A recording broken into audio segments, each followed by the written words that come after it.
પછી આવે છે ચતુર્વિધ વૈદ્ય વૃત્તિ, એટલે કે 4 એમ્સ ઓફ ફિઝિશિયન. ફિઝિશિયનના 4 એમ શું છે? તો આ શ્લોક કરવાનો. મૈત્રી કારુણ્યમ અર્થેષુ શક્ય પ્રીતિ રૂપેક્ષણમ પ્રકૃતિસ્થેષુ ભૂતેષુ વૈદ્ય વૃત્તિશ્ચ ચતુર્વિધ. એટલે મૈત્રી એટલે કે એ ફ્રેન્ડલીનેસ હોવા જોઈએ, કોઈ બી સાથે સારું બિહેવ કરતા હોવા જોઈએ. પછી કારુણ્યમ અર્થેષુ એટલે કે sympathetic and kindness toward patient પ્રત્યે દયા રાખવી જોઈએ. પછી શક્ય પ્રીતિ એટલે કે should be concentrate only on the disease that can be cure. એ જે ડિસીઝ ક્યોર કરી શકે છે એના માટે જ એને સલાહ આપવી જોઈએ, દિલાસો આપવો જોઈએ, ખાલી ખોટું ના બોલવું જોઈએ.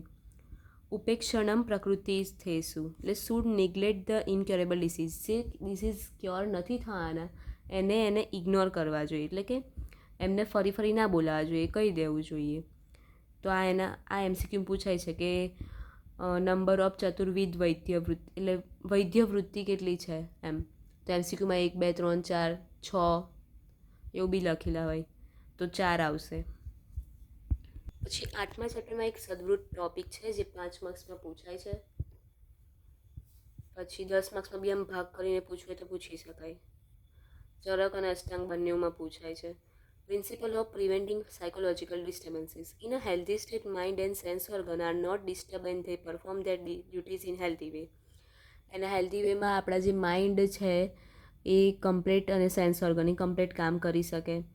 In order to maintain mental health one should make all positive effort.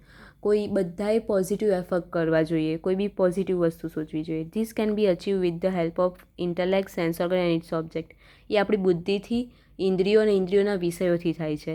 એટલે who is desirous of his own wellbeing should follow the સદવૃત્ત.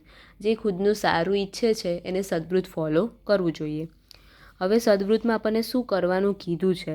તો કે વન શુડ પે રિસ્પેક્ટ. આપણે ભગવાનને, ગાયને, બ્રાહ્મણને, ટીચરને, વૃદ્ધ માણસને, સિદ્ધ આચાર્યને રિસ્પેક્ટ આપવી જોઈએ. પછી ગુડ હર્બ્સ પહેરવા જોઈએ. પછી વન શુડ પરફોર્મ સંધ્યા વંદના એટલે સાંજે ટાઈમની વંદના કરવી જોઈએ. પછી વન શુડ ક્લીન એક્સક્રિટરી ઓરિફિસ અને ફીટ એ ક્લીન રાખવું જોઈએ. વન શુડ હેવ હેરકટ કરવા જોઈએ, સેવ ટાઈમે કરવું જોઈએ, નેલ કટ કરવા જોઈએ. થ્રાઇઝ ઇન એવરી ફોર્ટનાઇટ 3 વાર, બરાબર. પછી માથું સરખું ઓરવું જોઈએ. ઓલવેઝ એપ્લાય ઓઇલ હંમેશા લગાવવું જોઈએ. સ્મોકિંગ એટલે હર્બલ, નોટ પેલું. Have a delightful face. પછી પરફોર્મ રિલિજિયસ એટલે કે ભગવાન ધર્મમાં ને એમાં આમ લાગવું જોઈએ. ડોનેશન કરવું જોઈએ. ગેસ્ટને આમંત્રણ કરવું જોઈએ. સારું બોલવું જોઈએ. પછી સેલ્ફ કંટ્રોલ હોવો જોઈએ. ચિંતા ન હોવી જોઈએ. ડર વગર રહેવાનું, હિંમતથી, સ્કિલફુલ હોવું જોઈએ. માફ કરવાવાળી, ફોર બિઈંગ એટલે માફ કરવાની તાકાત હોવી જોઈએ. પછી ભગવાનમાં માનતા હોવા જોઈએ. અમ્બ્રેલા, શૂઝ ને બધું યુઝ કરવું. ડર્ટી પ્લેસ પર ના જવું જોઈએ. દયા હોવી જોઈએ. પુઅર પર્સનની હેલ્પ કરવી જોઈએ. સાચું બોલવું જોઈએ. શાંતિથી રહેવું જોઈએ. પછી સદવૃત્તમાં શું ના કરવાનું કીધું છે કે આ વસ્તુ નહીં કરવાનું. આ વસ્તુ હતી કે જે કરવાની. હવે શું નહીં કરવાનું? તો કે ખોટું નહીં બોલવાનું. Should not desire for other woman અને પ્રોપર્ટી. પછી ઇન્ડલ્જ ઇન સિન્ફુલ એક્ટ, ખોટા કામ નહીં કરવાના. પછી અધરના સિક્રેટ જાણવાનું ટ્રાય નહીં કરવાનું. ઝાડ પર નહીં ચડવાનું. પછી મોટેથી હસવાનું નહીં. પછી જ્યારે બગાસું ખાઈએ, સ્નીઝિંગ કરીએ એટલે કે છીંક આવે અથવા તો હસીએ તો મોઢા આગળ હાથ રાખવો. Should not produce sound from the નેલથી સાઉન્ડ ના કાઢવો જોઈએ. Should not perform any abnormal action, કોઈ એબનોર્મલ એક્શન પરફોર્મ ના કરવી જોઈએ.